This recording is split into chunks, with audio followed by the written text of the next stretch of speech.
Alors bonjour à tous, nous continuons nos vidéos pour montrer toujours l'outil Power Pivot et Power Query. On a fait tout à l'heure un exemple où les données ont été importées à partir d'une feuille Excel. Ce qu'on va faire cette fois-ci, c'est d'importer les données à partir d'un autre classeur et puis faire des manipulations qu'on n'avait pas faites dans la première vidéo. L'objectif reste le même. À la fin, c'est de créer un tableau croisé dynamique qui nous permet d'analyser les données. Alors, qu'est-ce qu'on a comme consigne?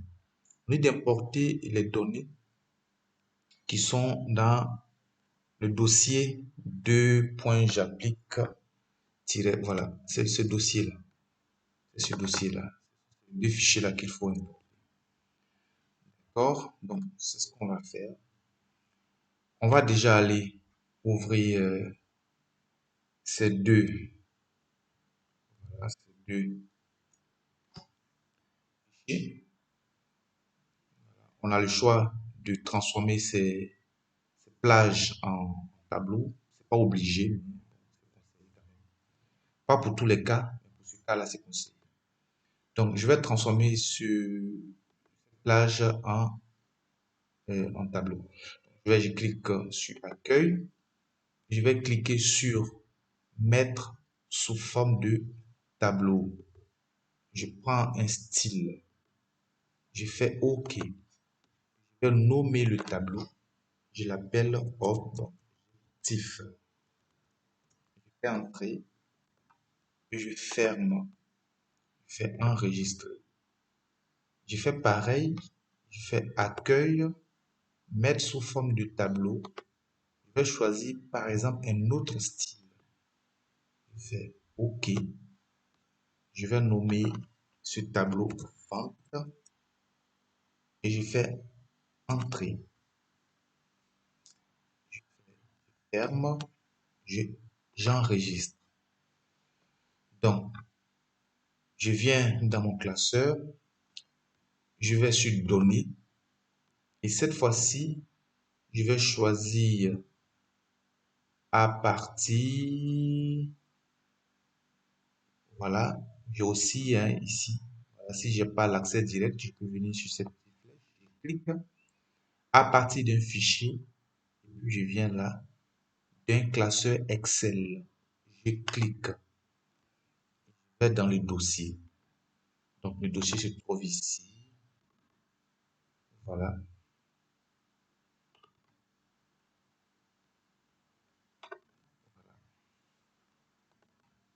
Et un peu caché.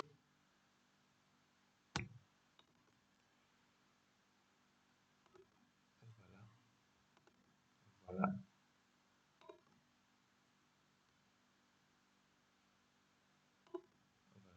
Enfin,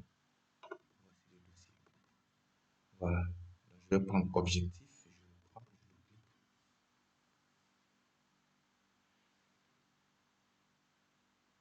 Voilà. Là, c'est le tableau. Ça, c'est la plage. Bon, je peux tomber sur le même résultat, mais je vais prendre celui-là. Comme il a déjà un nom. Et je peux faire charger directement.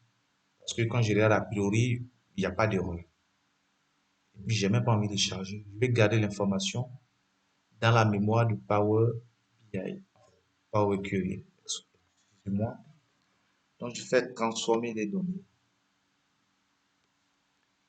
Donc là, je suis dans Query. J'avais déjà expliqué là les différentes requêtes. Voilà. Donc, je pense que c'est bon. On va fermer et charger. Je ne crée que la connexion. Je vais modèle de données. Je fais OK. Voilà. Les trois lignes ont été chargées. Je fais pareil. À partir d'un classeur, je prends vente. Je prends le tableau. Je fais transformer les données.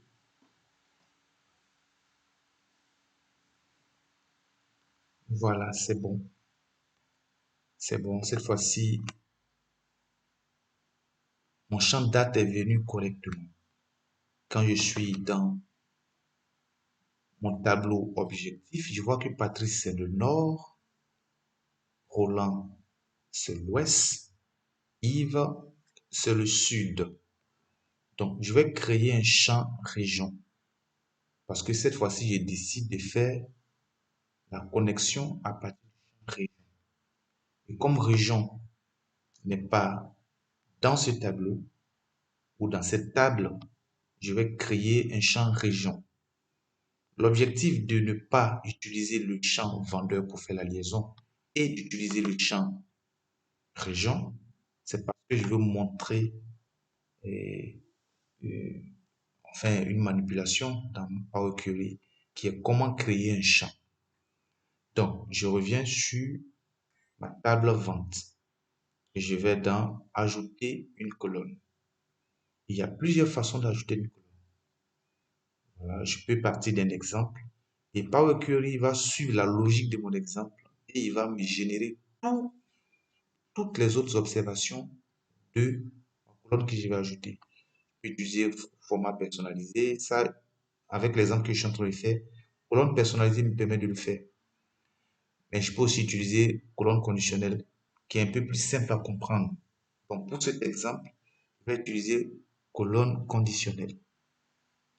Voilà. Voilà ma colonne. Je vais lui donner le nom région identique au champ qui se trouve dans la table objectif. Et je dis si vendeur est égal à, voilà, ça pourrait être différent. En fonction de ce que je vais faire, il y a plusieurs mots-clés. Mais c'est le mot-clé égal à qui m'intéresse ici. Je dis si c'est égal à Patrice, alors affecte le nord. Dans condition. Sinon, quand vendeur est égal à Roland, affecte l'ouest. Et plus autre, il n'y a qu'un seul cas qui reste. Je mets sud. Ça concerne Yves. Et je fais OK. Voilà, il a créé. Voilà, voici la différence de tête. Voici la dernière. Il a créé. Vous voyez que ça marche. Il a créé sud pour Yves, ouest pour Roland, et puis nord pour Patrice. Voilà, quand j'ai fini, je n'ai créé que la connexion. J'ajoute le modèle, donc je fais OK. Donc là, j'ai mes deux tableaux qui sont dans la mémoire des Power Query. Et là, je peux basculer dans Power Pivot. Basculer dans Power Pivot. Voilà. J'ai mes deux vues, hein. Vue de données. Voilà. Et puis, j'ai mon vue, enfin, ma vue de diagramme.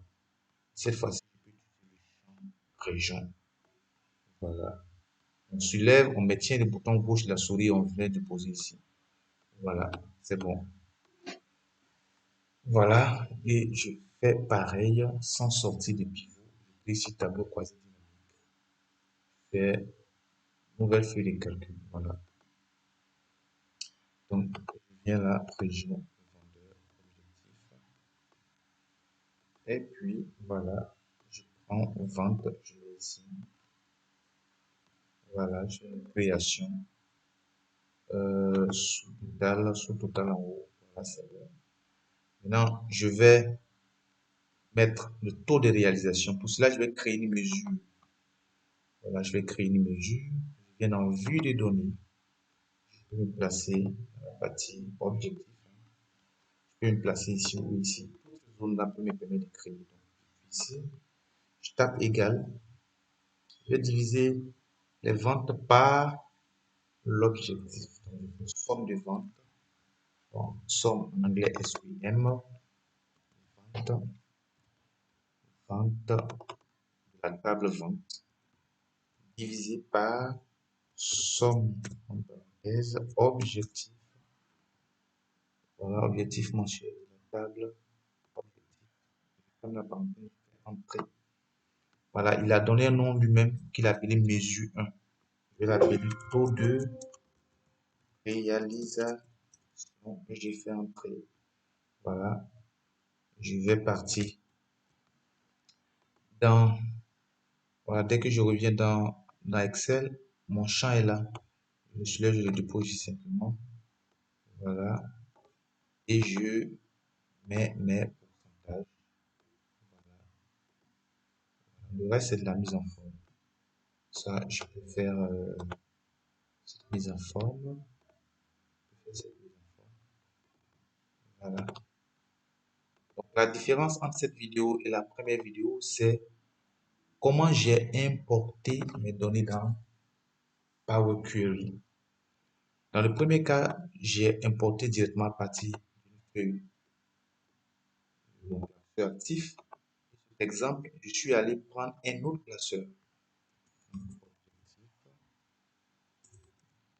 Là, vente pour de réalisation.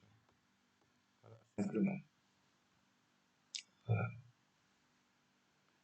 Donc, ceci étant, nous venons d'apprendre une nouvelle notion par rapport à la vidéo précédente.